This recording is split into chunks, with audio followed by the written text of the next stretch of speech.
Alright guys, welcome back.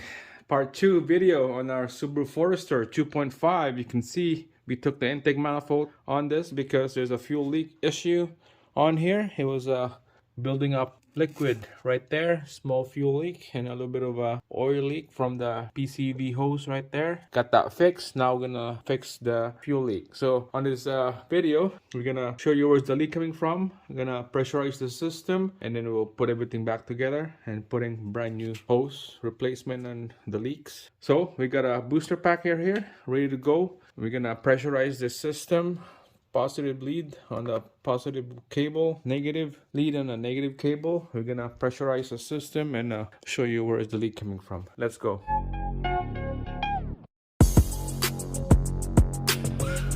Alright, so I'm gonna put you guys on this area right here because to me it's one of these hoses right here is leaking. So I'm gonna zoom in on there. On the previous video, I could see wet spot on this hose right here and probably right over here. So let's find out. Put the key on and then just don't start the engine.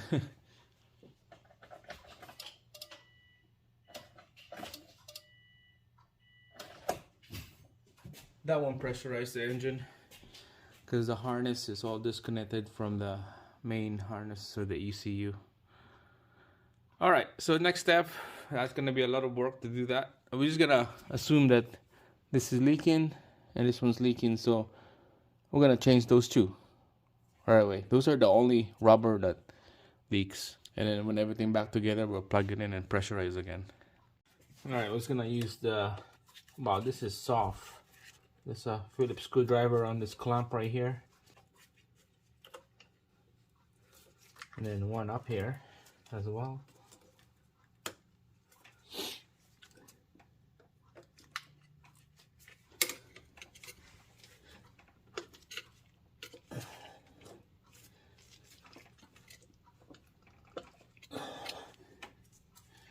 I'm gonna have to cut this side here so it's easy for me to take out the hose. Make sure put a rag underneath to catch the fuel. Okay, so this hose is garbage anyway, so we're not gonna be using that. So we're just gonna take that and then pull out the old hose out. Alright, so just gonna slowly pound this rubber out of the steel line. There we go. And then the one on the bottom, we're just gonna pull it out.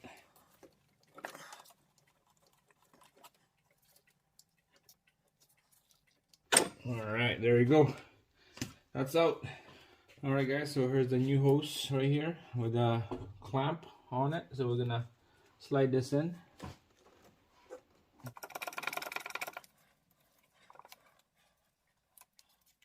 Alright guys, so I had to take out one bolt here and one bolt here that holds the steel rail so that I can spread them open so I could put this hose in here, because it was a little tight hole right here when I tried to put the hose. So now it's good. Now we'll put the bolts back on top here and then bolts in here. We're gonna snug those up.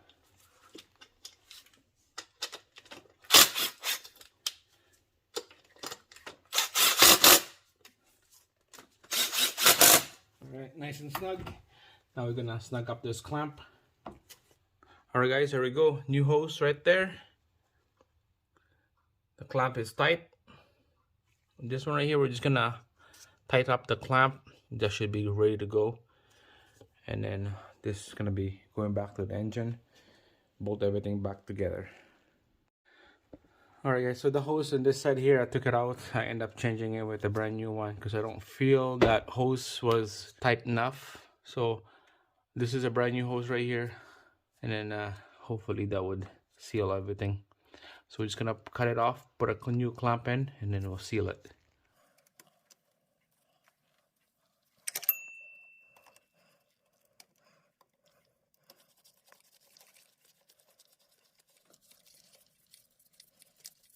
Alright guys, so this is nice and snug. Both clamps. Alright, there you go. This side's good, and then same thing with the other side right here. It's nice and snug.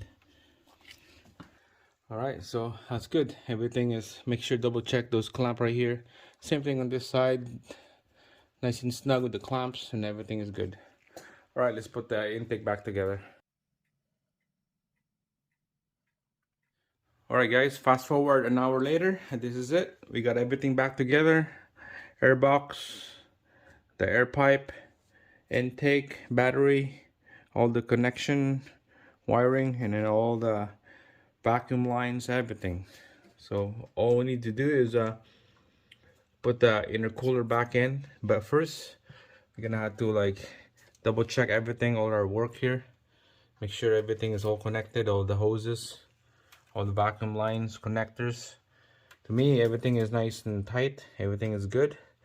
So we're gonna be starting this thing up and listen and smell some fuel before we put the intercooler back in. All right, so let's get started.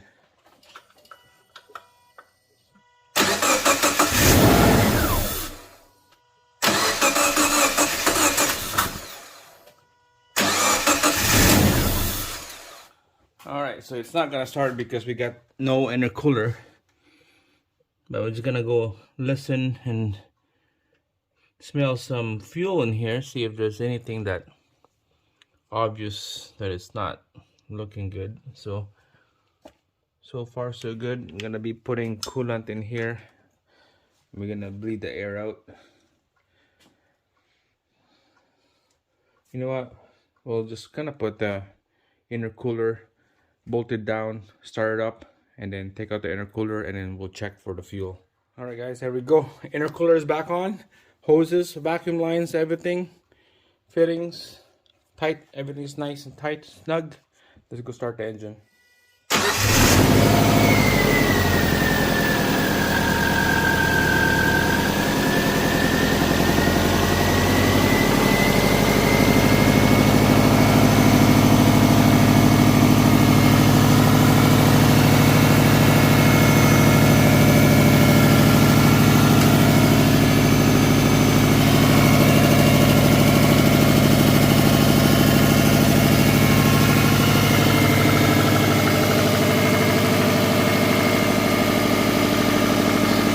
It's smoking from the coolant leak right over here from going to the exhaust, so don't worry about that.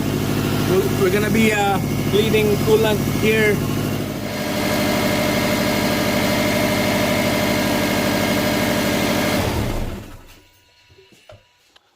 Alright, just smoke from the coolant going to the exhaust is normal like that. We're gonna have to keep it running so it evaporate all that coolant out, or just keep it driving, and then this smoke coolant will come out pretty soon.